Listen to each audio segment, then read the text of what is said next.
One of the areas that people use Heartbeat to measure and track is change. And it's quite interesting because during change, a lot of conflict comes up, often because jobs are changing, jobs are being lost, people go from certainty to uncertainty, information is scarce and people don't know what's going on, leaders have gone from being visible to being invisible, and ultimately it's the level of not knowing what's coming next, it's the great unknown. Which leads to conflict within teams, leads to conflict within the organisation. And Heartbeat's really showing us that conflict is causing a lot of issues, that people don't know how to deal with it. They don't know how to handle conflict. And what do I mean by conflict? I mean passionate, unfiltered debate about topics that matter.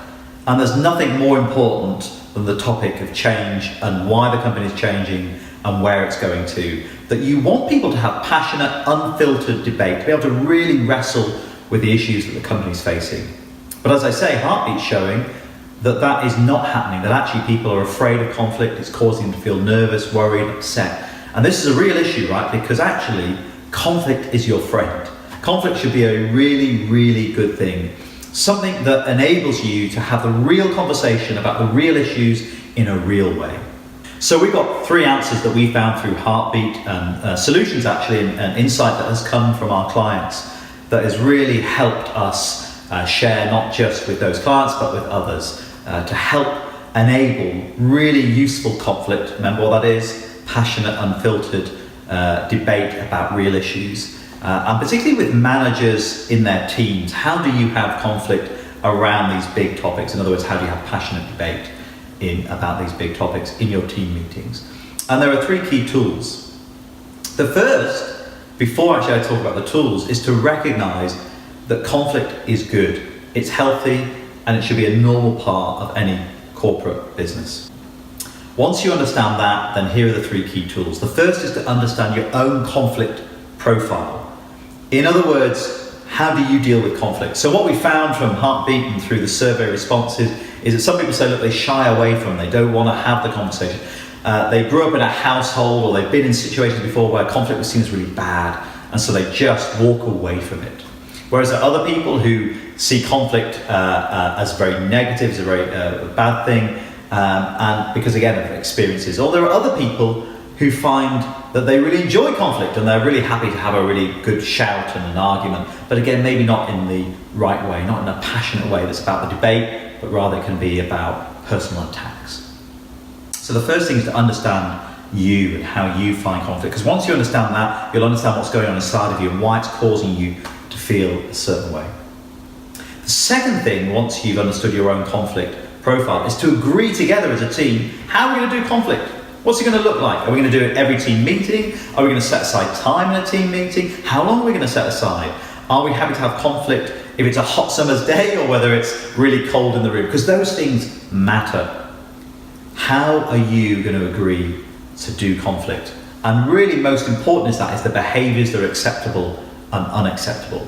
So for example, bear with me, but a lot of people ask, is swearing acceptable or unacceptable during conflict in a team meeting? Now, we've asked and seen lots of responses from this, and many people say no, not at all. As my business life, we shouldn't be swearing. Other people say no, swearing is a part of life, and it's something I do when I'm feeling really passionate.